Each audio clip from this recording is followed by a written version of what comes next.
Hello again and welcome to the latest installment of our free financial educational blog site, Smart Financial Future. I'm John Williams, Certified Financial Planner. Let's get started.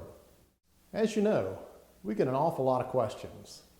And questions about required minimum distribution rules for your IRA come up a lot. So I think we'll take a few minutes and go over some of those rules and a few of the more common questions we seem to get. First off, let's discuss why you're forced to take money out of your IRA, even when you don't need it. You see, at the end of the day, the money that you take out of your IRA, it's almost always taxable. You know, and whether we like it or not, it's really because the government wants our tax dollars. And while I'm on the subject of taxes, the money that you take out of your IRA gets taxed just like regular income does on both the federal and your state level. You have to take your first required minimum distribution once you reach age 70 and a half, and every year after that. Technically speaking, that first year you don't have to do until April the 1st of the year after you turn 70 and a half. But be careful doing that, because then you have to take two in the same year, since in the second year and beyond, the deadline is December 31st of each year. The most frequent question we get about required minimum distributions is, how much do I have to take out?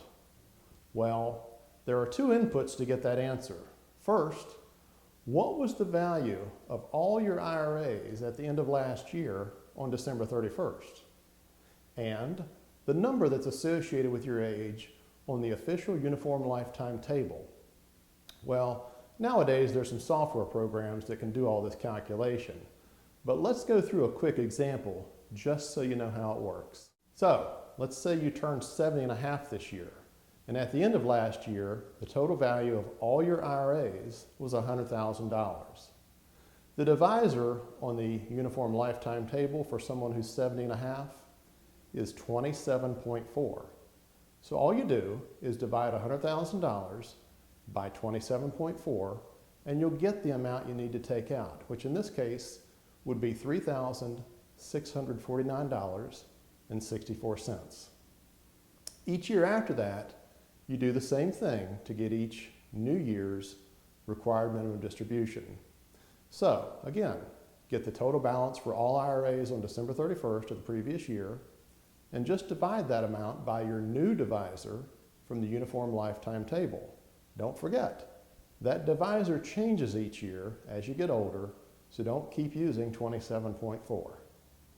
Oh, and by the way, if you forget to take your required minimum distribution each year by the deadline, there's a stiff penalty in store.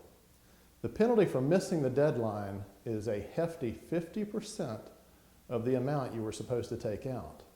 So in my previous example, you would have to pay a penalty of more than $1,800 for missing the deadline. So whatever you do, make sure you're not late.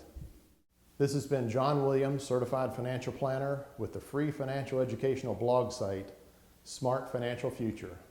Don't hesitate to let us know if you have any questions, and we'll see you next time.